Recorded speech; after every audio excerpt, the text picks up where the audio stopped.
This election is truly a fight for equality, Women, students, diversity, inclusion, freedom, our future. and representation.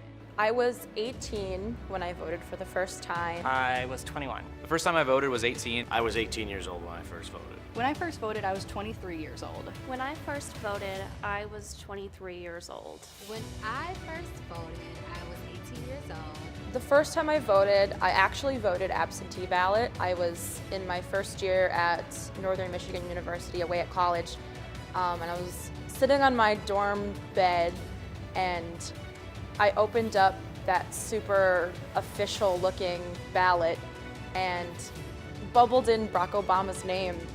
And I never thought I would feel so connected to such an important part in history. Even though Barack Obama was elected in 2008, I felt like I was becoming part of the history by voting for Barack Obama a second time. And that felt really special to me. So I really hope that continues on in the future. I didn't know what it was going to be like. I had never looked at a ballot before. I wasn't even sure what the process was like. I mean, I knew you filled out a form and it went into some machine, but I'd never seen anything myself, so I actually had no idea what to expect. I went with my dad, and our polling place is at an elementary school near my house. This was just a primary, so we weren't voting anyone into office, but I remember like this feeling of like, I'm really an adult now. Like I'm doing my civic duty, I'm voting, I'm doing something only adults can do. And I think everyone else there was like, oh, it's a primary, whatever. But I was like so full of energy because I felt good about myself. I felt like I was doing the right thing, and I felt very grown up. That's definitely what I remember the most. One piece of advice I would have given to myself when I was first going to vote would be to take more time to look at the proposals online. I was pretty well versed with the candidates I was interested in, but the proposals can get very wordy, so the more you know about them in advance, the less time you're going to spend trying to read and reread them when you're at the polling location. And the quicker you get in and out, the more people can get to that voting location. I think a piece of advice I would have given myself as a first-time voter, it'd definitely being more informed. I think that's the biggest thing with any election, with any time you're using your power to vote, is to be informed on the current state of things in your community, in the country, anything like that. The problem with nowadays is that people are searching for affirmation instead of information. Neutral information will help bring you to a place of where you feel comfortable in making your decisions instead of listening to others. A piece of advice I would give to myself when I first voted would be to do a little bit more research about what was on the ballot.